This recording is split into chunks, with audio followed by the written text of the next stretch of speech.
je suis avec Karine Dubois. Karine, elle est avocate et elle est également responsable du secteur droit du travail chez Beauvais-Truchon. Bonjour, Karine. Comment vas-tu? Bonjour Nancy, ça va très bien. Bon, alors écoute, tout est beau, la technique, on t'entend super bien. C'est parce que j'ai eu des petits problèmes de son. J'avais oublié de lever mon volume, alors je m'en ai. Karine, j'aimerais que tu me présentes Beauvais-Truchon. Qu'est-ce que c'est exactement? Oui, alors Beauvais-Truchon, on est un cabinet qui existe, mon Dieu, depuis plus de 60 ans. On est à Québec et à Sainte-Marie. Sainte-Marie depuis un certain nombre d'années, là, je dirais depuis quoi, 7 ans, peut-être 10 ans, là, je suis pas trop sûre. On est un cabinet qui se spécialise essentiellement en droit du travail et en litige commercial, civil, construction.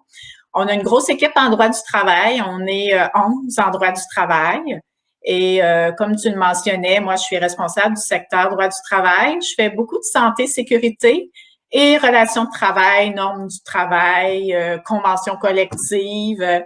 Comme je te disais à la blague, moi, ça va faire 20 ans au mois de mai que je fais ça. Donc, j'ai commencé à 12 ans. Pareil comme moi, pareil comme moi. Voilà. Karine, quand on se parlait, on se préparait pour l'entrevue de ce matin. Alors, c'est sûr que vous, avec ce qu'on vit, les conséquences du COVID, ça amène plusieurs interrogations pour les employés, mais également pour les employeurs. On est un peu dans l'inconnu parce que tout ce qu'on vit, c'est du nouveau, hein? Et en termes de santé et sécurité au travail, quelles sont les obligations de nos employeurs? Bon, c'est pas simple, comme tu le dis, c'est vraiment pas simple. Puis je te dirais que même nous, en tant que cabinet d'avocats, on est des employeurs aussi, hein. Puis on se pose les questions, tout le monde se pose les questions. On le sait, ça va reprendre les activités très prochainement. Le gouvernement l'annonce. Ça se fera pas sans planification, hein. Faut se planifier. Et il faut se planifier pour pouvoir justement respecter nos obligations en tant qu'employeur au niveau de la loi sur la santé et sécurité au travail. La loi sur la santé et sécurité prévoit qu'un employeur a l'obligation de protéger la santé de ses employés, bien évidemment.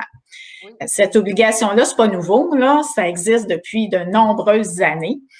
Et ultimement, dans la situation qu'on vit au niveau de la COVID, ça implique que l'employeur doit prendre les mesures raisonnables pour protéger la santé et la sécurité de ses employés.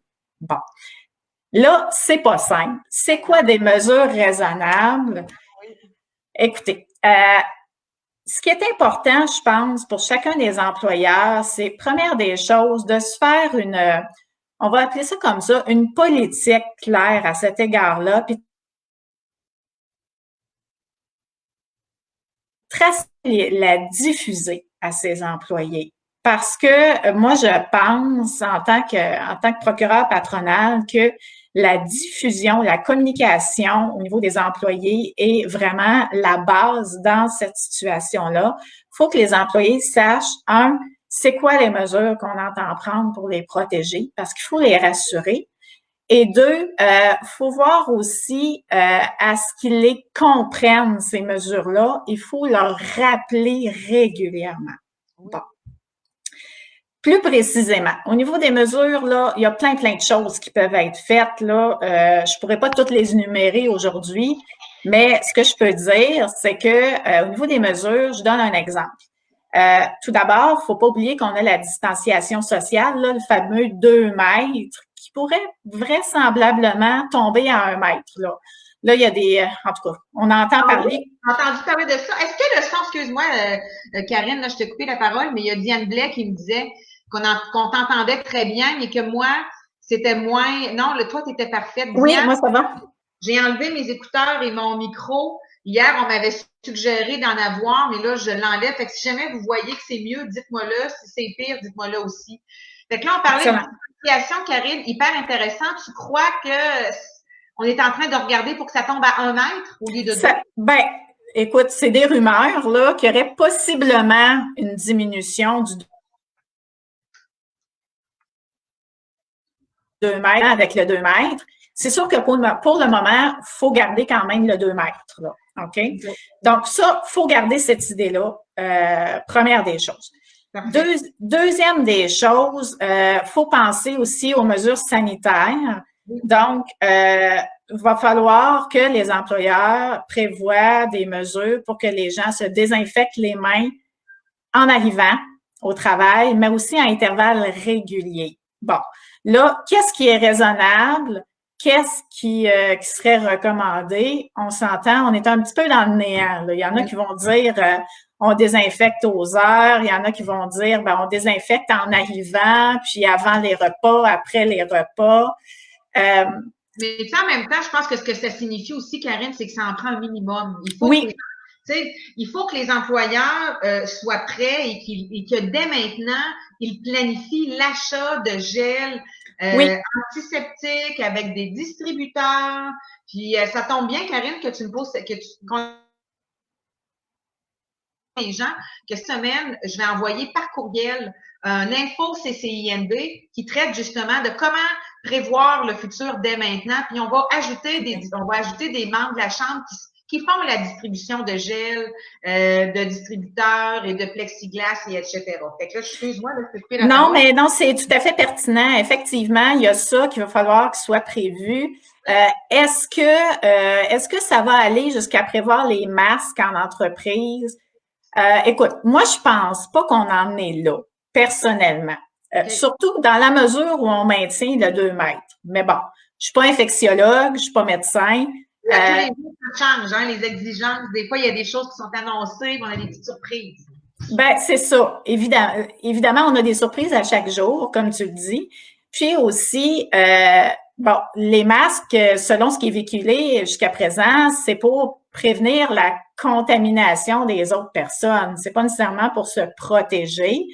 Et là, ben, écoutez, il faut faire preuve du gros bon sens, hein. Si tu tousses, si tu as le rhume, tu vas pas au travail. Puis les employeurs, vous avez l'obligation de vous assurer que les gens qui se présentent sont en état de travailler, qui sont corrects. Est-ce qu'on a l'obligation de prendre la température des gens? Est-ce que ça, c'est une obligation? Okay. Non, aucune obligation. Puis ça, c'est très controversé, hein, la question de prendre la température des gens, dans le sens qu'il y a des gens qui peuvent ne pas faire de température et être porteurs de la COVID. Alors, dans quelle mesure cette façon de faire sert à quelque chose? Oui, c'est vrai. C'est ça, c'est relatif. C'est tout à fait relatif. Par contre, moi, ce que je recommande, c'est qu'avant que quelqu'un revienne dans le milieu de travail, s'assurer que la personne n'a pas contracté la COVID, n'a pas de symptômes, etc. Là, ça, c'est... On peut s'assurer de ça s'il n'y a pas de symptômes. Comprends-tu ce que je veux dire? Oui, ben là, c'est sûr qu'on ne peut pas faire de miracle. Là. On ne peut pas faire de miracle. Par contre, je pense que ce qui serait approprié, c'est de voir à ce que chacun des employés réponde aux questions, aux fameuses questions qu'on nous pose partout. Là. Êtes-vous allé à l'extérieur? Là, on sait que non, il n'y a personne qui va à l'extérieur. Avez-vous été en contact avec des gens qui ont eu des symptômes de la COVID? Avez-vous de la fièvre, etc.? Si les réponses à ça, c'est non, bon, ben là, vous pouvez permettre un retour au travail, mais en respectant la distanciation sociale. Fait que ça peut impliquer, je vais vous donner un exemple, de décaler l'heure du dîner. Ça peut être une mesure. Vous vous organisez, par exemple, entre telle heure et telle heure que c'est l'équipe A qui dîne pour vous assurer que les gens sont séparés à la cuisine. Et après ça, c'est l'équipe B qui va manger, tout simplement. Vos management qu'il va falloir faire, là, aussi. J'ai vu aussi d'autres exemples où il y a des entreprises où il y a beaucoup d'employés qui ont fait 2 cafétérias à 2 heures différentes. Fait que là, à ce moment-là, les gens sont pas dans la même pièce pour... Exact. Ou manger à leur poste de travail, par exemple, quand c'est des bureaux, quand c'est des commerces, essayer d'éviter les espaces communs. Hein. Ça, c'est quelque chose qui est vraiment recommandé. La désinfection, là, on en parle depuis des semaines, là. S'assurer de désinfecter, qu'il y a des produits désinfectants qui sont mis à la disposition de tous. C'est pour ça que quand je vous dis, ça va prendre une procédure, un protocole clair du côté de l'employeur. Ça ne l'est pas.